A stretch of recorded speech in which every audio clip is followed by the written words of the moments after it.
muito bom dia. Hoje no TPM nós vamos falar sobre a dislexia e saber qual o melhor colchão para você. Tem ainda unhas de patchwork e muito mais. Então fica comigo porque o TPM dessa terça-feira começa agora.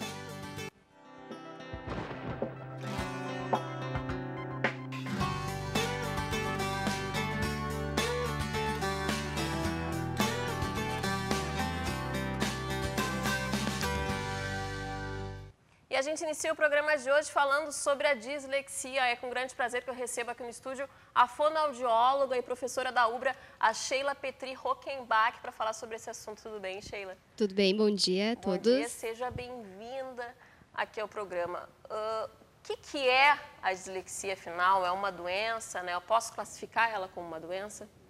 Normalmente nós classificamos a dislexia como um transtorno. É um transtorno de aprendizagem, né?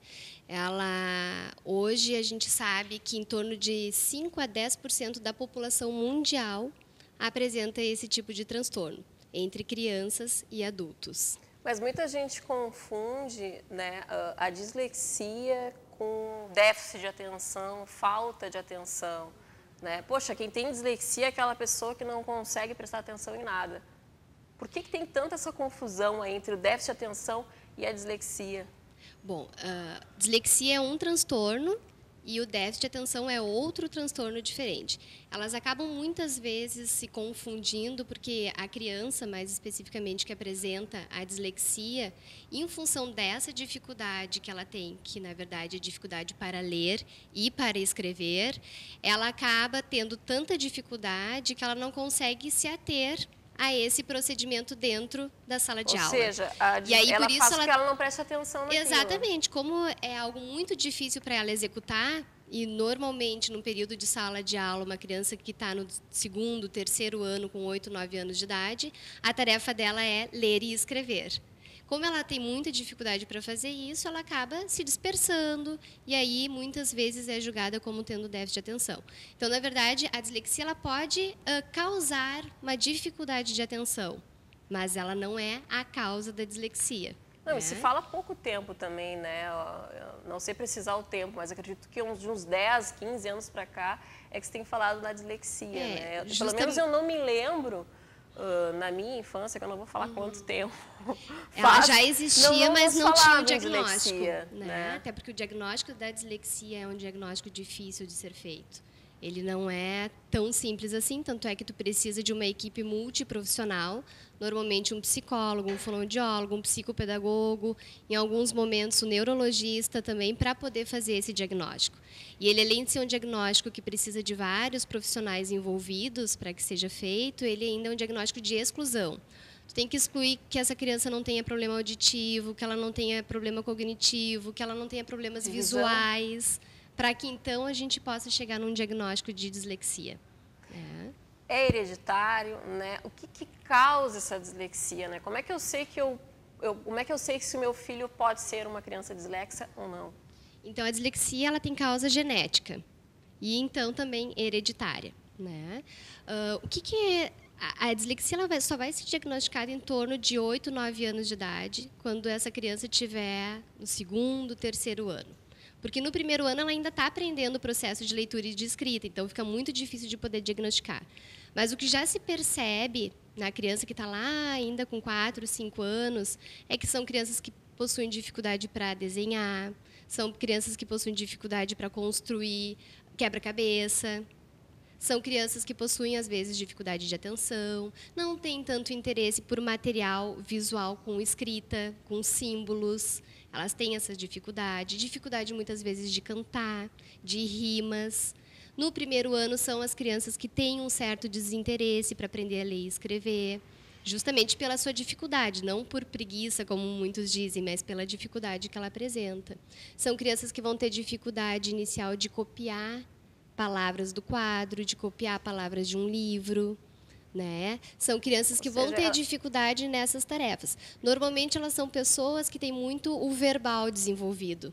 Como tem a dificuldade para ler e escrever, acaba se desenvolvendo de outra forma. Ou seja, muitas vezes a pessoa pensa que o dislexo é um artista nato, né? Porque ele vai mais para as artes visuais, para desenhos, né? Pinturas, deixa de lado ali a leitura, mas não significa que ele tenha mais aptidão para o dom artístico. Não significa que ele tenha mais aptidão, mas ele pode desenvolver de alguma forma melhor essas atividades mais artísticas e até de cálculo do que outras questões, né, que requeram mais o estudo através da leitura e da escrita.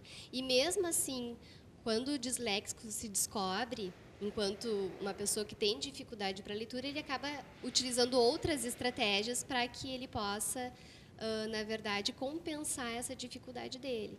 Então, depois a gente sabe que o muito importante é que a escola esteja ciente do diagnóstico dessa criança, a partir do momento que é feito, e que também dentro da escola e dentro dos locais de trabalho, se for um adulto, que se criem estratégias para que ele possa desenvolver a aprendizagem por outros meios, que não especificamente a leitura e a escrita. Muitas vezes a gente sugere para algumas crianças e adultos que leiam quando conseguem e gravem e depois fique escutando. Então, a partir deste momento, ele vai estar aprendendo conteúdo, que os pais possam estar fazendo a leitura para essa criança, que o professor possa ler para ele e ele vai aprender de outra forma. Com certeza. Vou convidar o pessoal que está em casa para participar aqui do TPM, fazer perguntas aqui para a fonoaudióloga Sheila, pelo nosso SMS, que é código de área 5192823806. Participe, faça sua pergunta, 92823806. Tem cura a dislexia, né? Ou ele na verdade, é um distúrbio, né? Eu não posso falar doença, crônico, né? Na verdade, a gente sabe assim que a dislexia ela vai persistir, mas o que a gente tem hoje são tratamentos, normalmente feitos por fonoaudiólogos, que vão melhorar muito a qualidade de processos de aprendizagem dessa criança. Muitas vão conseguir adquirir a leitura e a escrita. Outras que têm um diagnóstico mais específico, com maior grau de comprometimento, realmente vão levar consigo, né, essa dificuldade, mas vão criando outras estratégias para que possam superar a dificuldade de leitura e de escrita. E também, na verdade, a dislexia ela é uma dificuldade bem específica no que se refere a transformar a letra em som. Né? Então, como a gente não consegue... Às vezes a fala é prejudicada também. E isso é um dado bem importante, assim, quando a gente fala, o que eu posso estar percebendo no meu filho, no meu aluno, e que pode se pensar que daqui a pouco ele tem dislexia. Muitas vezes essas crianças tiveram ou possuem dificuldade de fala também. São crianças que trocam letras na fala e depois também, consequentemente, vão estar fazendo isso na escrita. Né? Uma boa maneira de perceber pode ser também o professor pedir para o aluno ler em voz alta na sala de aula. É difícil, porque a dificuldade dele justamente é a leitura. Aí né? pode ser a questão da leitura também, né? É a questão da leitura, né? A dislexia ela é a dificuldade para ler. E muitas vezes também se observa isso na escrita. Se essa criança tem dificuldade de ler e o professor solicitar que ela se exponha desta forma, aí a gente vai ter a questão emocional, talvez atrapalhando mais esse contexto, porque eu tenho dificuldade de ler e sou exposta a ter que ler em voz alta. Então, na verdade, o professor poderia ler para esse aluno, os colegas lendo em voz alta, para que ele possa estar aprendendo o conteúdo, não por meio da leitura, mas por meio do que ele está escutando. Então, essa é uma das estratégias e que vão ter que ser criadas. Né? Justamente porque a gente sabe que o tratamento ele muitas vezes dura de 2 a 5 anos. Então, é todo um processo que a criança já teve que passar de leitura e de escrita. E como é que ela vai fazer para aprender o conteúdo se ela não lê? Né? Então, aí é que o professor tem que criar estratégias em sala de aula. E a própria criança, muitas vezes, cria suas estratégias. Né? A família vai criar estratégias para que ela aprenda o conteúdo.